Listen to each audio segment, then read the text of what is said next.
Oh. And today we are going to be looking at letter 5, which is the Pope. And Alice, if you will give us your great summary to kick us off. Thank you. I'm going to have to race through this because there's so much. Yeah. This was a heavy one. And I know that especially because having gone through my text, I ran aground, so to speak, in the last few pages and realized I don't think I've ever read those because there's no underlinings in them. Either that or I was reading them but not understanding. So, but I finally got through that. So I'm really glad. Let me give a very quick overview so that we can start to unpack this. And I don't even think we finished with the Emperor, but it all gets folded in and brought back to us, so it'll all work out. Letter 5, the Pope, also called the Hierophant card. So it's pointed out that first he talks about his position as being the position of holding one hand up in benediction and holding the staff of the Pope, which has 3 bars across. It's a cross, but with 3 bars.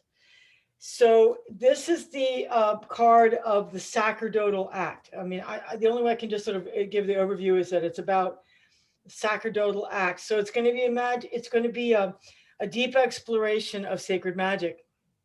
Talks about the 2 pillars of the Sephiroth, always bringing it back to the Kabbalah. So we have mercy as the red oxidized blood side and severity as the blue venous blood.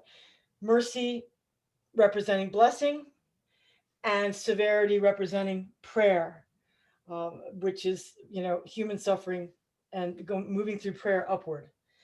So he talks about spiritual respiration, and there's horizontal respiration, which would be the respiration which is the in and out movement of breath, which is just our natural state in the world on the horizontal plane as physical beings. Spiritual respiration represents the vertical breathing of above and below. So the vertical respiration is above and below, which represents that movement, benediction, and prayer, down and up. So learning vertical respiration while we're living is a huge goal, and he brings that into the vertical respiration with the 5 wounds later. So just to get that idea together, vertical respiration through the avenue of the 5 wounds. The thirst for truth and suffering are forms of prayer. Consolation, peace, and joy are the effects of grace. That's when benediction rains down. And the Beatitudes are a formula. The Beatitudes are a formula of vertical respiration. And you all know, you've studied the Beatitudes deeply, so you probably recognize that. Freedom in God through respiration. So let me keep moving quickly because I don't want to get bogged down. We have objective life, and objective life is the horizontal, the external. Love your neighbors as yourself, such as that. Internal subjective life is represented by love the Lord your God with all your heart and with all your soul and with all your mind. And so next he talks about 3 levels of horizontal respiration and 3 stages of vertical respiration. And I want you to remember that he distinguishes between levels of horizontal respiration. Think of that cross with the 3 bars. And then 3 stages of vertical respiration. So if you think of the vertical cross beam, the stages would be movement upward. I think that's interesting, and that relates to later teaching. Faith, hope, and love are the stages of vertical respiration. And then we have, so the Emperor, he goes back. The Emperor represents the head, represents thought, and the Pope represents the heart. And respiration, the heart, if you can remember, it's all connected to the lungs, to breathing. The lungs and the heart are all the organs of spiritual respiration. Then it goes on to talk about diurnal and nocturnal aspects of our consciousness and subconsciousness through history. The daytime being the conscious, the nocturnal being the subconscious, visible and invisible, etc. Then he goes on to talk about the Pope as the guardian of the threshold, and that is very interesting. And it's brought up later. He is the guardian of the threshold, standing between the pillars of prayer by day, benediction by night. Prayer meaning human effort, and benediction meaning divine grace. He stands between these two. He goes on to talk about Ruach, the waters of peace, nirvana. He goes on to a long thing about the initiation of I was what brought to mind for me was the initiation of Abraham by Melchizedek. So Melchizedek, who I think is a very, very mysterious figure in the Old Testament. Melchizedek represents the post of high priest, and Jesus is referred to as a high priest in the line of Melchizedek. If you recall that, I'm sure John knows that. It's always a mysterious line, isn't it? You know, when we talk about Christ in the priesthood, in the lineage of Melchizedek, that there are three posts of Israel: king, priest, prophet. And that posts are held, one person can be one in three. One person could be a king, a priest, and a prophet, or they can be one or two of these. There's heliocentric point of view and geocentric points of view that in regard to spiritual respiration. So the blood of Christ is part of this mystery. It gets into the sanctified earth, that our physical sun is a phenomenal center only, and it's a peripheral center of value, but the sanctified earth is our center of gravity, our center of value. And this is very Steiner. To me, the blood of Christ being the sanctification of the blood of Christ poured out into the earth. This is again, really mysterious, strange stuff. And, you know, I take it, I just kind of let it all flow through me if I can, as best I can. Now, then he talks about the logic of facts, emeth versus moral logic, chesed, ideal truth and actual truth, and how the Pope represents the suspension between, with the five wounds, the suspension between actual and ideal truth. The blood and water from Jesus's side is described as being separate. They were separate entities, the blood separate from the water, the blood representing mercy, the water representing truth. They are unmixed. So this is interesting stuff, but very difficult stuff. The fifth wound. So then he talks about also chesed and severity. On the Sephiroth, the tree of life, he talks about the Sephiroth chesed and the Sephiroth of severity, Geburah, and that they are united and resolved through Tifereth, which is beauty or harmony, which is the sixth Sephiroth. And this is the synthesis between Hesed and mercy and severity, which we find embodied in the Sacred Heart. The Sacred Heart of Jesus is this symbol. The pentagram, there's the pentagram symbol. So we get into the workings of magic. The pentagram can represent intellectual autonomy or autocracy, or the independence of personality. My will be done, as opposed to connected to the divine will, which the pentagram connected to the divine will is connected to what's called the decad of unity. And he doesn't explain that very well, but we'll have to sort of surmise what he's talking about. The pentagram connected to the decad, and the pentagram disjointed from the decad, which represents human arbitrary magic, which sort of runs its own course and has no connection to the divine anymore. So the five wounds. Then he goes on to talk about the five currents of the will. It goes, you know, this gets really complicated, people. But the most important thing is he goes into the wounds, and the organs of perception are all wounds. The eyes are wounds, the nose is a wound, the mouth is a wound, the ears are wounds, the skin, all the pores are wounds.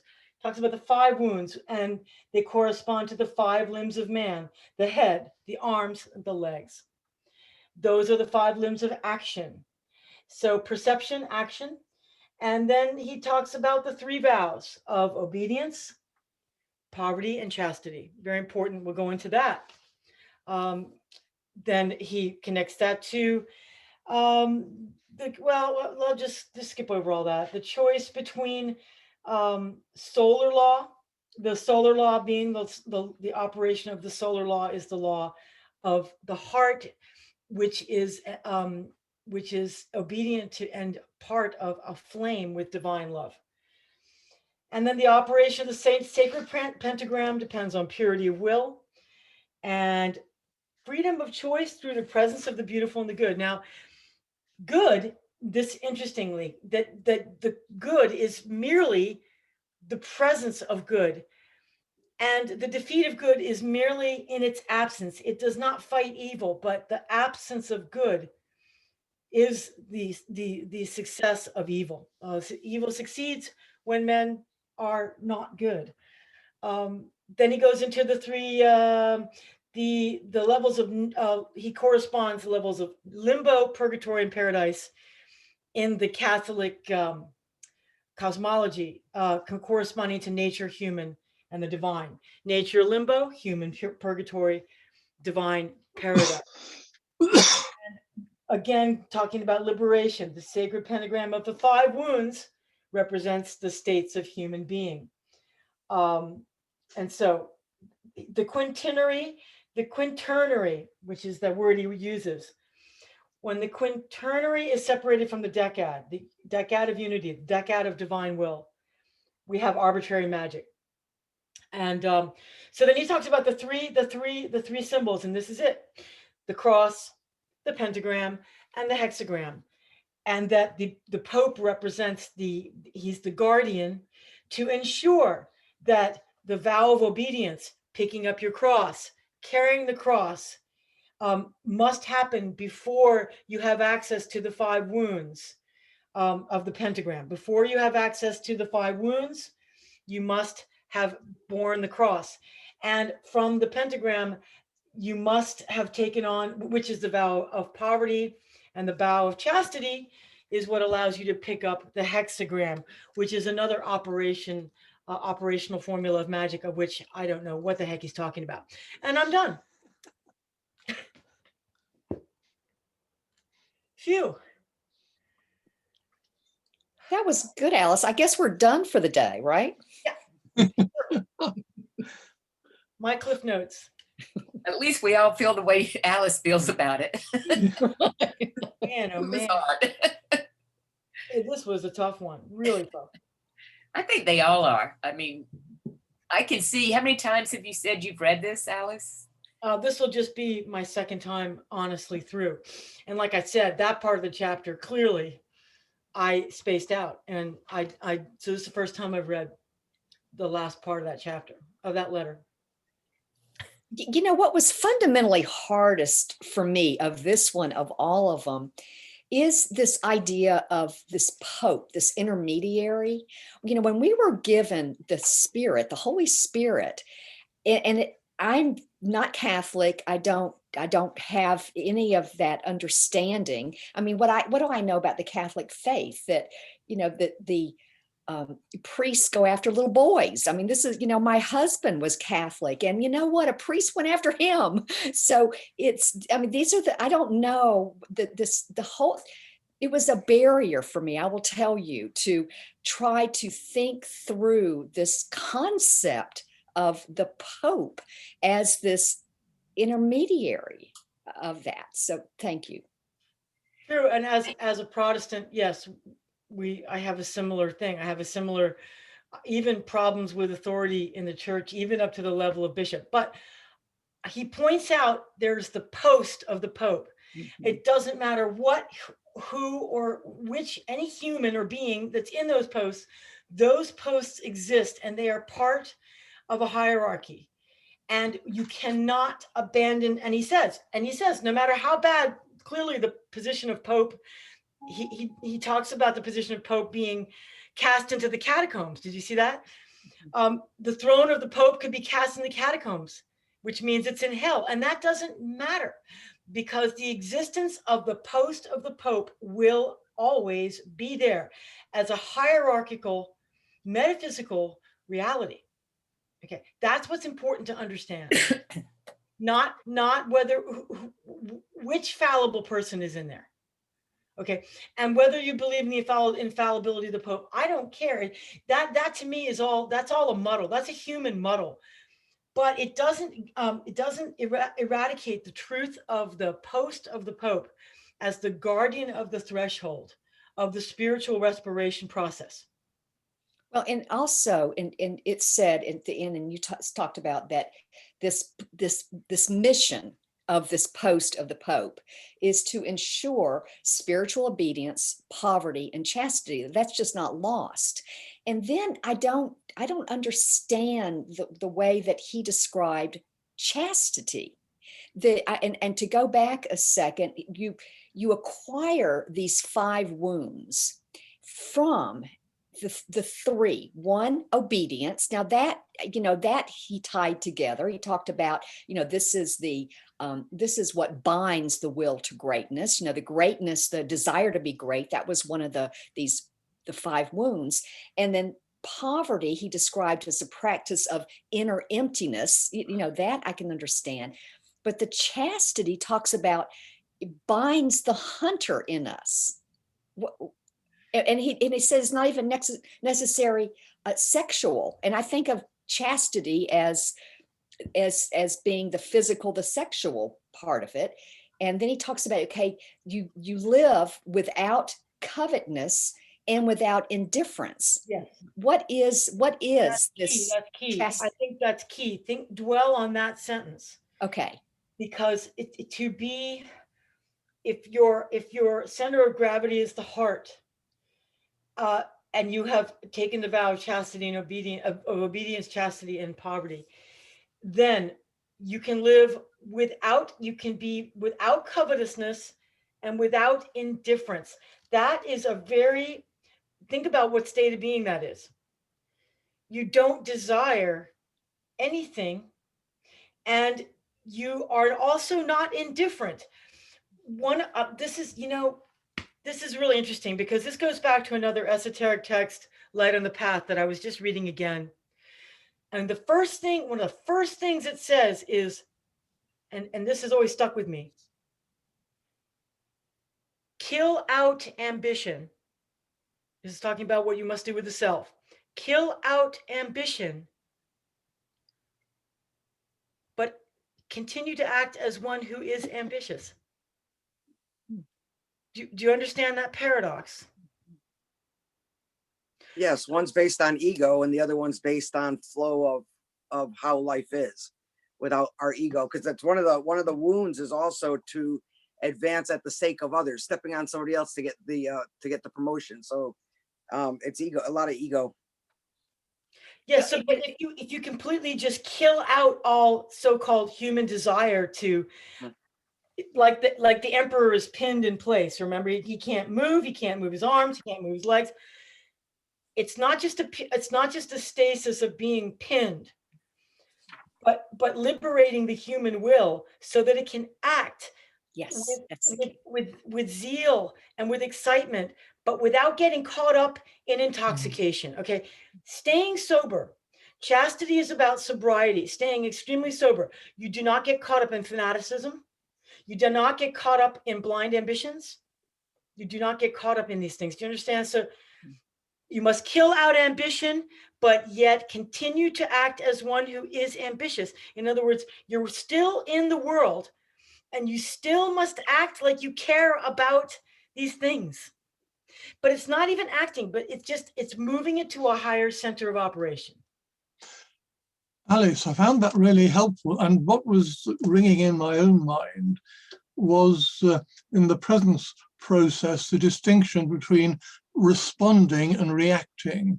If you are reacting, you are the slave of what's bubbling up inside you. If you are responding, well, you've got all sorts of things bubbling up inside you and impacting on you, but you are able to actually choose what is the path.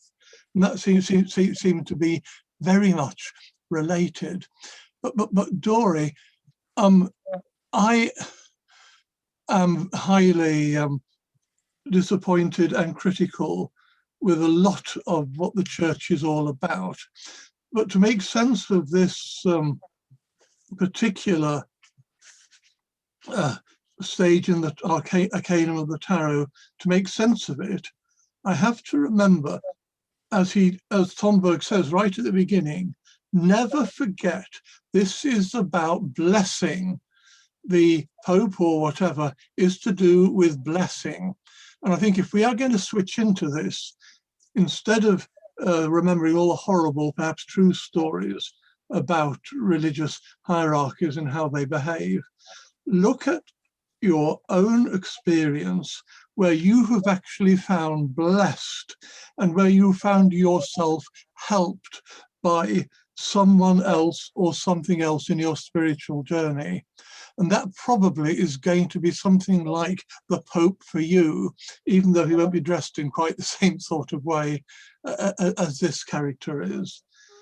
But in the past week or two, I've been sort of wondering, what place should the Church of England play in my prayers? Because I can sort of be as critical of the Church of England as anybody else. And I suddenly realized, basically, it's one of gratitude in that it has looked after me and helped me, as well as all the other things that we can spend the whole afternoon rabbiting on about. So look for where you actually do find yourself blessed, and then you will find, I think, the authority of God in that. Thank you. Thank you. Can I ask, Dory, it was to live without covetousness, and what was the second part? And without indifference.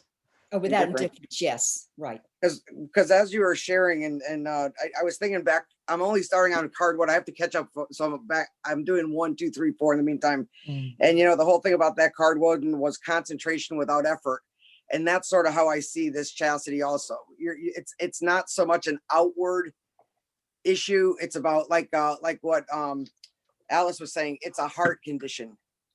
So no matter, and I am Catholic, and I heard those stories and I've seen those documentaries, but you know what? I can still walk into a Catholic church because it's my heart condition, which does not represent maybe some of the dirt that's in the outer views.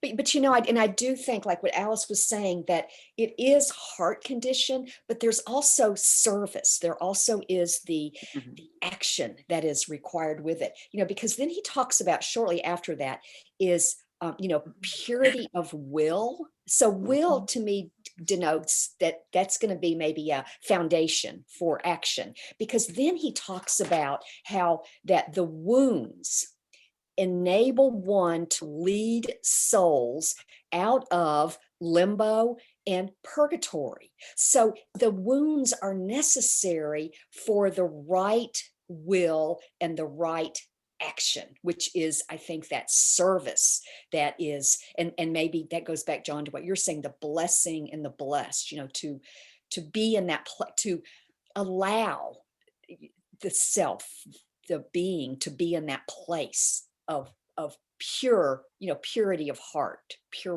the purity of will, not the human will. Thank you. So if you look at the humble servant of the monk, the monastic servant, they take the nun or the monk in a monastic environment. When they take on their vows, they take on the vows of obedience, poverty, and chastity. So at first, you might just look at those as physical activities of physically being obedient, going to all this, going to all daily offices and doing all your work. And then poverty, obviously, they put on very simple garb. They give up their worldly possessions. You might look at that as poverty. This is just one level. Then chastity. They take a vow of chastity, also a vow of sexual chastity. But that is just one level of chastity, one level of poverty, one level of obedience, okay? It's the very first one. So the church or the convent or the monastery provides the framework through which to begin these practices. And these practices are eventually bear fruit in cultivating the 5 wounds. And in the church, we go through Holy Week every year, dwelling on the 5 wounds of Christ. We dwell on in their corporal reality. We dwell on his blood. We dwell on the blood and the water, the spear of in his side, all of those things. Why do we dwell? It's not just it's not a gruesome fixation. There's a spiritual reality represented in that. That's very deep mystery. And this is what I found interesting, what you just said, Alice, what I found interesting reading this too was, if the religious orders would, I mean, I felt very Catholic reading part of this, because of the vows. But as I was looking at the vows and feeling sort of the depth between the lines, there's a lot of dysfunction in organized religion. And I think, John, you're saying the same thing. And it's like, to get into these vows, aside of the organization, I think the fruit would even be, would even grow greater. I'm seeing a disconnect between visiting some orders, and then as I'm reading this going, oh, this is what this really means, not what I'm necessarily seeing. And I found that to be interesting. It was going to a deeper level. And then when I was thinking about the 5 wounds and the pentagram and the position of the Pope, all I kept sensing was, because he brought it up in here about the gates of hell. He attributed the limbs, and the head has a crown of thorns, but there was the will between the head and the heart. And it was like, when you look at the limbs, and then you look at that 12 inches between the head and the heart, I could see where hell exists, because each one of them was sort of kind of a sin nature, and the Pope was like the guard of the gates of hell. And I was seeing it sort of not as a physical world, but as a spiritual world. Well, and it sounds like these 5 wounds are necessary so that this, he called it vacuity, can exist, so that the divine can then enter, so that this human self can be effective for the kingdom, because it goes back to that idea of leading souls out of limbo, and and he describes purgatory as sickness. So if I can get beyond these words that just sound so Catholic to me, which I don't understand, but to get to that point, to help lead people out of sickness, to be made an instrument to be able to do that. Because this I thought was interesting. He talks about the magic of the sacred pentagram. These are of the 5 wounds. Then that leads souls out of limbo, out of purgatory, makes heaven present, so that the supernatural world is introduced. And that's where sickness is healed, where consciousness is illuminated, and there's liberation at that point. And you have to get to the pentagram to be able to get to the next one, which is that hexagram. That's why he brings up the example of St. Francis. St. Francis is a very good example, because he represented an order of living. He had a rule of life that still is followed today by the Franciscan order, obedience, poverty, and chastity, but also because he bore the stigmata. And the physical stigmata, Tomberg talks about the stigmata as the physical representation on the body of a supernatural spiritual reality. So of course, and that Francis comes back and explains to the one friar who was praying for 8 years over this, please tell me what the significance of this stigmata is for you. And he comes back and says, on the day of my death every year, Jesus gave me the commission to go into purgatory, not hell. Only Jesus went to hell. But he's given the post, and it's a supernatural post. He's given the supernatural magical operation of being able to go in and take souls from purgatory and transform them and take them to another stage, another level of being. Okay. So there's that thing of the horizontal, he takes him into the vertical, into another stage, takes him into paradise. So there's a geographical, it's interesting because there's a whole cosmology explained here, you know, and it's in Catholic terms right now. It's in Catholic terms, but those are just terms. Remember, we always have to try to get past the words limbo, purgatory, paradise. What do they correspond to? He talks about the Hindu gunas. He even talks about the sattvic state being the state of limbo, which is a state of equilibrium. The three gunas are the sattvic, the rajasic, and the tamasic. Now, tamas, rajas, and sattva. I've been teaching this to my yoga students. These are the three metaphysical properties in the Hindu cosmology. And sattva is a state of equilibrium. And so what limbo is, interestingly, he describes limbo as a state of sattva. Tamas is a state of inertia, stoniness, immobility. And rajas is fiery initiative, activity. But it's interesting that he talks about sattva as being limbo, because that implies a state of stasis. Actually, there's a state of stasis. In other words, he calls it joie de vivre, natural joie de vivre. Natural, just kind of happy-go-lucky. I'm in nature. Everything's cool. Everything's good. There's not any suffering there. It's really a state of sattvic stasis. But as the Hindu cosmology points out, the sattvic stasis needs to get bumped into. It must interact with the other cosmic forces of rajasic fire and tamasic obstacles, movement, obstacles. You can't just stay in sattva, which is, again, nirvana. It's that state of, it's a state of nirvana. It's a state of, it's a state of being that has not gone through process. Shall I just call it process? Has not gone through life processes. Those three align with the, sorry about that. Those three align with the purgatory and limbo, you know, as you're looking at each one, because what is purgatory? It's the immobility of letting go of things of my own self and desire, and to become mobile on fire, heart on fire. And so as you were saying that, Alice, and sharing it, I thought it aligned perfectly with the three. It does. And limbo, you know, limbo is that nirvana state that you know, it's described as the unfallen. This was this time of the unfallen. But that's not where we can be of service. That's not where we can have action. Remember, the divine has to withdraw for activity to begin. There's the void created, remember, from the pleroma into the vacuity, that God creates this void, and that sets everything in motion and creates the I, thou dynamic, the passion.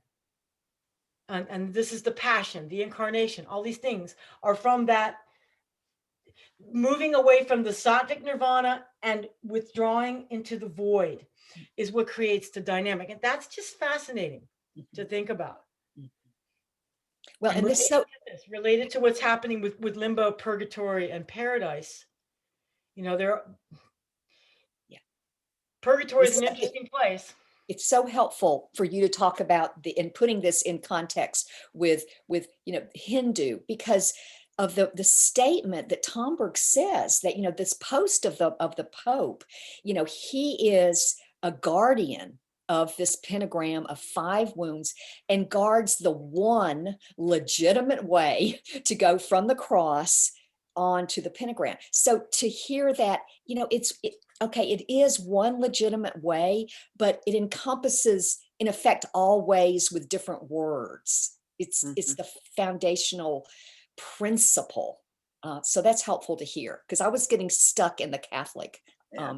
I was getting stuck there. Thank you. Well, I find the more difficult language to be the metaphysical language of the numerology attached to sacred numerology, the quintenary as it relates to the decad.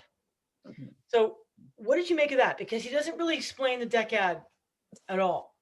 What is that?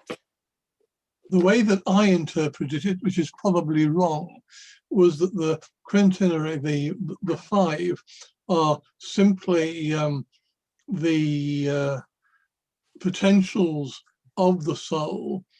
And if they just stay there, and instead of being sort of turned into wounds, which then become positive, which is the decad, they are likely to lead you astray. And he was talking about sort of religious megalomania, because if you accept these five challenges, as it were, of our ordinary horizontal existence, and if we rise above them, then we can use them positively or negatively. And I think the training of a dark magician is in many ways quite similar to the training of a magician of the light. It's just where you are. So far as the training of the will is concerned, it is just where it is focused. That's my understanding. But Alice, here's a question just to make life even more difficult for you. You say you haven't got the first clue what the hexagram is about. Well, never mind, you've got a week to do that.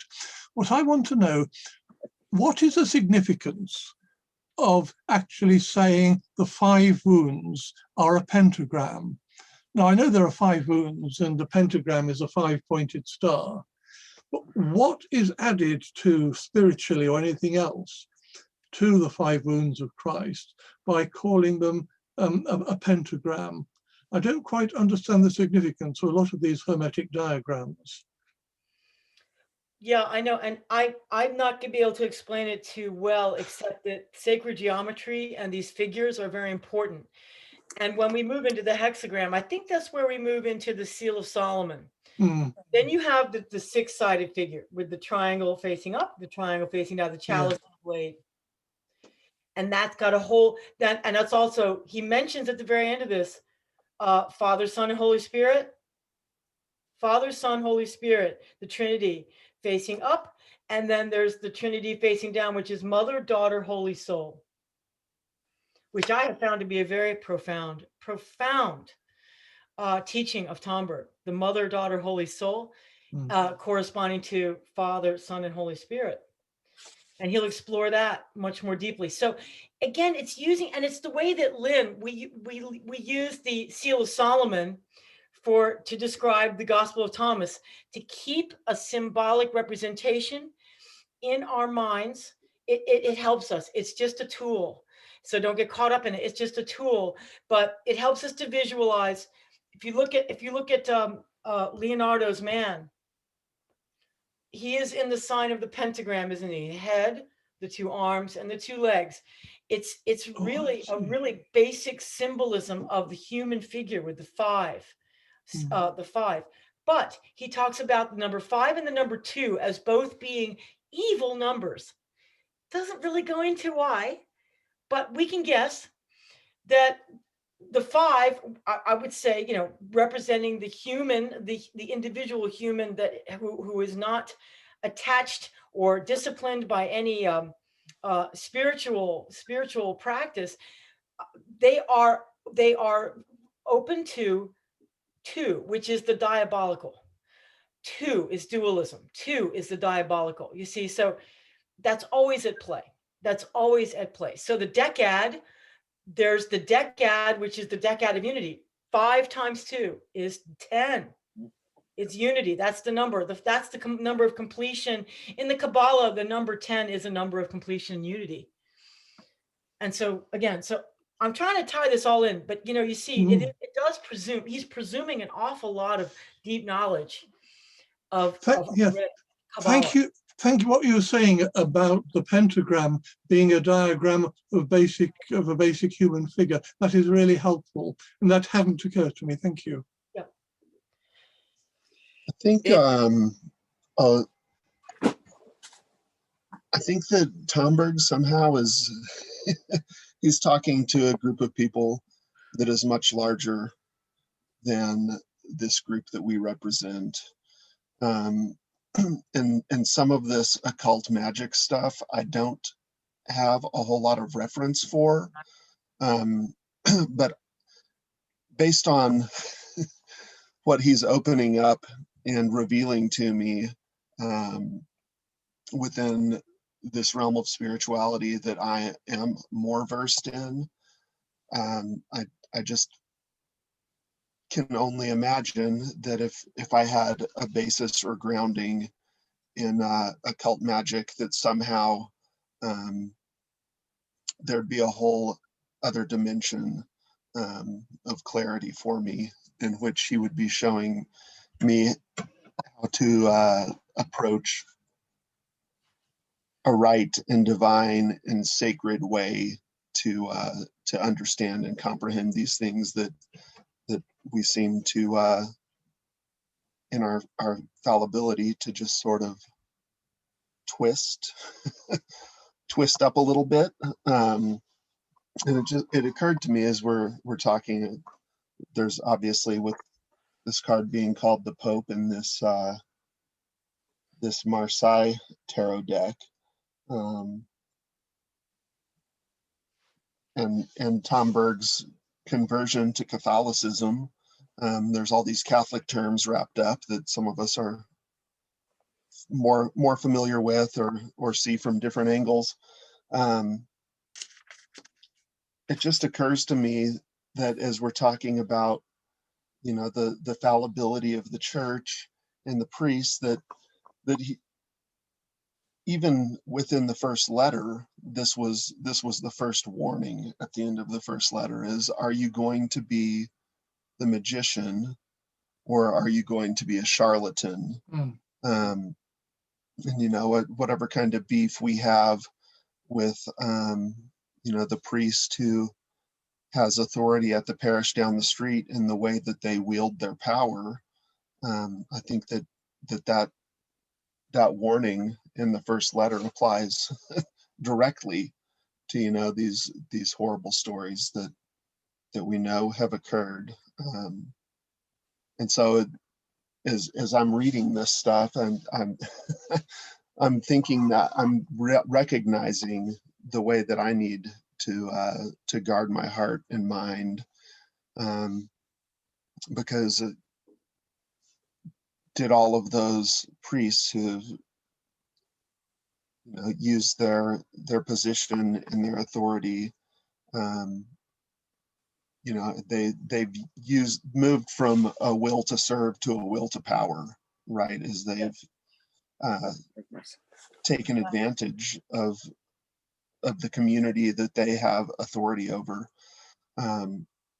So I think that for me, rather than to, I mean, I think it's easy to judge that what they're doing is wrong, but it's also easy for me to recognize, like, what are the ways that I'm drawn to want to subvert my will to serve to a will to power in whatever my context is. And I think that brings us back to, you know, this question of how do we receive these 5 wounds, is, you know, this call to obedience, to poverty, and to chastity.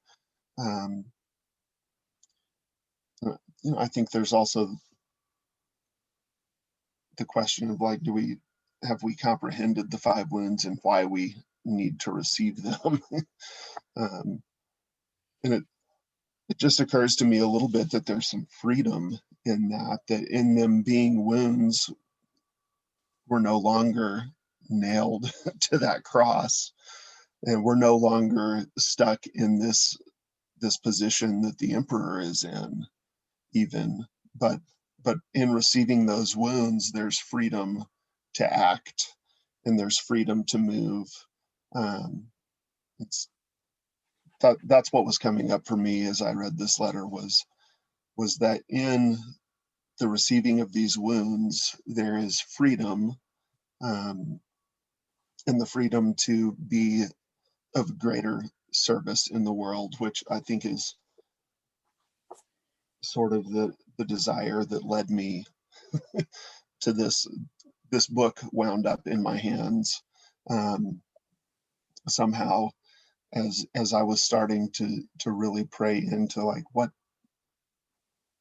is my capacity as a human,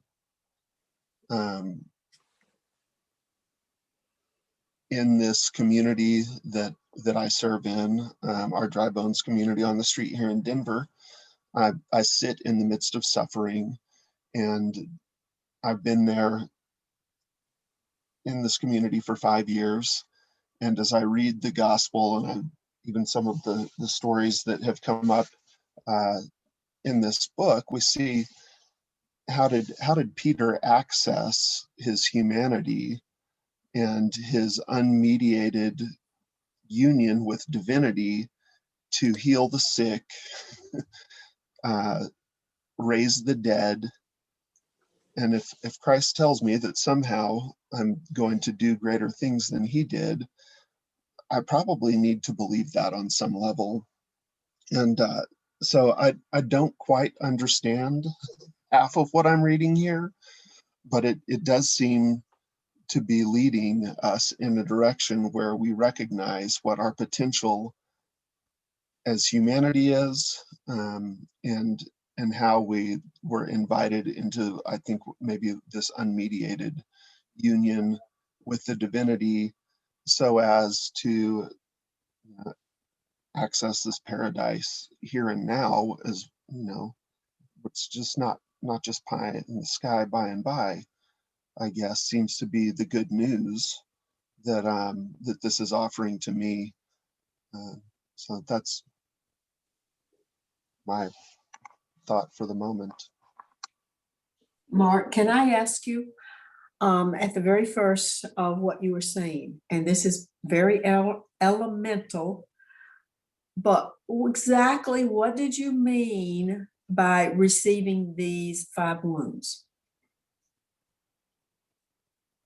Well, it seems to be an invitation, and I don't have, I wish I had the spot where he's explaining exactly what the wounds are, but I think in here there's this invitation to receive these wounds, which sort of are, in the receiving of them, we are being nailed to the cross, in a sense, it seems, and it's subverting our more base desires, and somehow, like, the nails were removed from the hands and feet, and the spear was removed from the side, and in this it seems like, suddenly in the resurrected body, nobody's even necessarily recognizing this guy that they've walked with and loved. But so somewhere in here there seemed to me to be an invitation to receive these wounds, to say, I'm going to subvert my desire to take and to hold on to, and to climb the ladder that our culture seems to revere and offer as the ultimate way to our delight or whatever.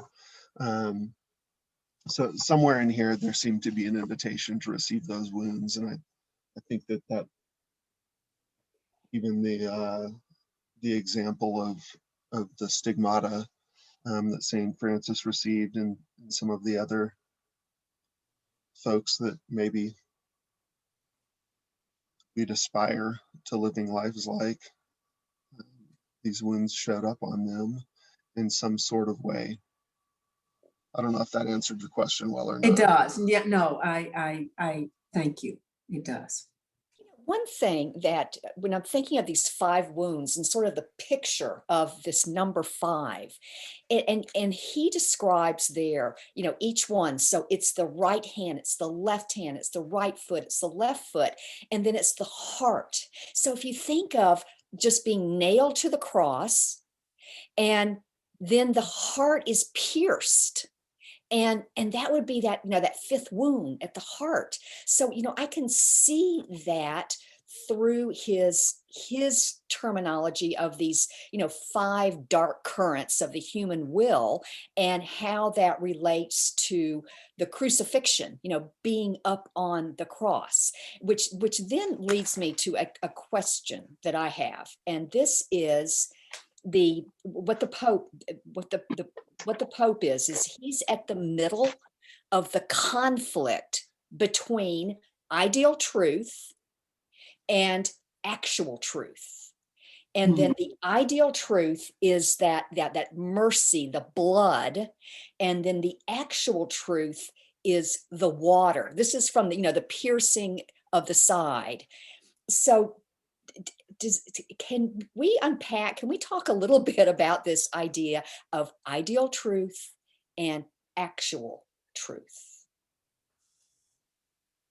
Yeah, I mean, I think Mark really got to the essence of this. There is an invitation, and the Pope represents that invitation to explore the relationship between to be crucified between actual truth and ideal truth. I mean, and to be crucified, you have to go through all of the processes of the 5 wounds. And I don't know if, I forget if Tomberg explains it in this book, but he definitely explains it in his book called Inner Development. And he describes the whole path of the Passion, from the scourging of the cat of nine tails to the when he's on the pavement, when he's walking with the cross, when he is nailed to the cross, crown of thorns put on him, the mantle put on him, and not in that order, obviously. And then when he's crucified and is dead and buried and goes to hell. All of those are stages of the 5 wounds that every human must go through. Those are the stage, and they are represented by initiations. And he talks about the vow of poverty being crucial to being able to receive these initiations. You must have a deep inner spaciousness in order to be able to step aside and allow yourself to receive these initiations, which are woundings. Very, very painful. The other thing I wanted to answer to quickly was your reference to the other audience that he's speaking to. Tomberg is speaking to his colleagues, and many of them come from the Theosophy school, the Theosophy club, the School of Theosophy, where Steinberg, these people all branched off of Theosophy. And Theosophy, the big rage at the time through Madame Blavatsky, was bringing in these channeled entities, these masters.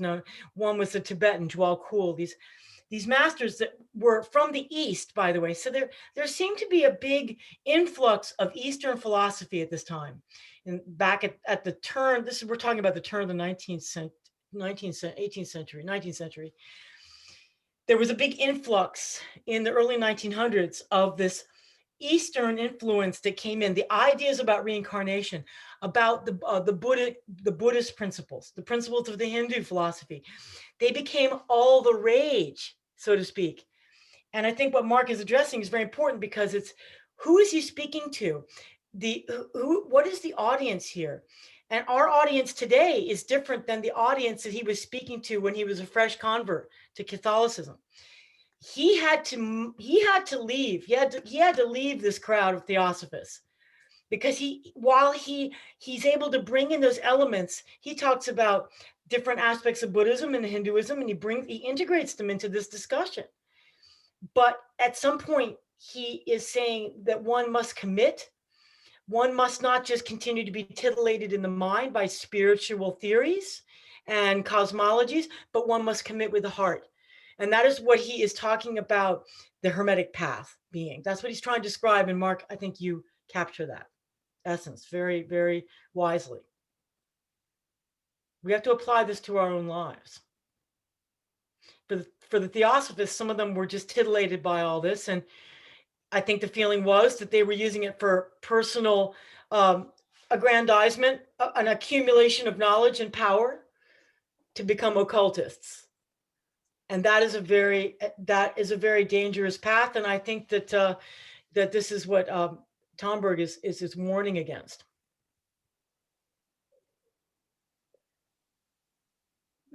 Dory and Mark, you did a great job walking this out in your ability to share, which I appreciate. And Dory, you both said that receiving these wounds, I take it from a different perspective. I really lean on the human condition. I believe every human being, Alice, you just said it, every human being can choose to, I would say, instead of receiving the wounds, being aware of the wounds, the one that's going deeper, the person that's choosing this path, the one that's hearing, the invitation to come to Jesus. I mean, there's always that constant invitation to the divine. And it's like, so some people are awake, some people are just waking, and some people are asleep. And even when we awake, we can go asleep. I mean, it could be an ebb and flow. So I don't see it as my receiving these wounds. I believe that that's just part of my being a human being and a human condition issue.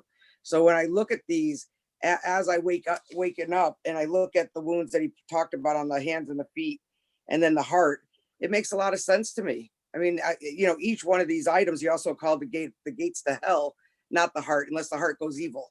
So it's like when I'm looking at the right arm and the right leg, if you think of just human behavior in the sense of what one might call sin or evil, they sort of fall into those gates.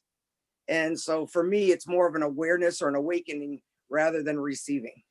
That's the only shift I would make for myself. Well, I think all of us have gone through probably some version of the dark night of the soul. Who would say here that they've gone through some version of the dark night of the soul? Yeah, pretty much all of us. It's not something, that was a very personal question, and I'm sorry if it put you on the spot. But I want you to think about your path on the dark night of the soul, what that meant, what senses were involved, how, if you related to the five senses of the body, and then related to the five actions of the limbs, and just try to map that onto this experience of Tomberg describing these experiences. Where in your life were you encouraged to move away from ambition and to take that off and become more chaste? Where was it demanded at some point in your life that you become obedient on some level where you were disobedient before? If you think about how this maps onto and usually it's brought about through crisis, usually it's brought about through being thrown into the dark night of the soul. And some of us go through that more than once, because as you say, Michelle, there's a vacillation. We vacillate. We take a couple steps forward and then we retreat back into our old ways. But what is, if you want to think about the extreme, go to St. John of the Cross, right? Read Dark Night of the Soul and understand a little bit what St. John of the Cross went through, where he was locked into a box during the Inquisition and had like a little tiny window for his eyes can you imagine? That's very extreme. But my point is made that we all go through that. When you step on the path, on the way, the moment you step on the path or the way, it's either part of your experience already to have gone through the dark night and that's what brought you here, or it's still ahead. That's my Well, you're right on. Go ahead, Bill. You're going to say something else. You're right on. No, I'm really done. Well, St. John of the Cross, when you read it, the one thing that's really important is, if people will know what depression is, they'll say, have you ever been depressed? Yes. But that book really shows the difference between a human depression and a dark night. And I would say, as I think of a lot of people in my life, I would say that a lot of people have walked through dark nights, but called them depressions. They didn't call them spiritual dark nights. They weren't at that point of possibly seeing that. But I would probably agree that most human beings go through it, like you said, either once or a few times in their lifetime, a true dark night of the soul. I don't know how we could be human without it. Probably wouldn't be in this conversation. Just a side note, I don't know if any of you are fans of Jim Finley. If you're not, you will be. He has a podcast called Turning to the Mystics that is produced by the Center for Action and Contemplation. And the new season that is just starting, I think this week, is focused on St. John of the Cross. And this will be the third season in this series that he's done. The first focused on Thomas Merton, who was a personal teacher of his. The second focused on Teresa of Avila, and then this third season is focused on St. John of the Cross, and he intends to continue to explore some of these mystics in the Christian tradition, and is going to bounce back between male and female teachers. So turning to the Mystics podcast, it's well worth your time. Thank you. Thank you. That's a wonderful tip. Thank you. I did the one with Teresa of Avila with actually a small group, which he did and others, and it's terrific. So thank you for that. So it's 10 o'clock. And I know, Miller, you had talked about possibly well, not possibly, but the need to be able to shift the time a little bit. If this works for everyone, if we could shift it to, a half hour later. So if we could start at 9:30, that would be Eastern time instead. Dory, do you want to stop the recording? Yes, I do, because everybody's here. Thank you. If it's housekeeping, we should, yeah.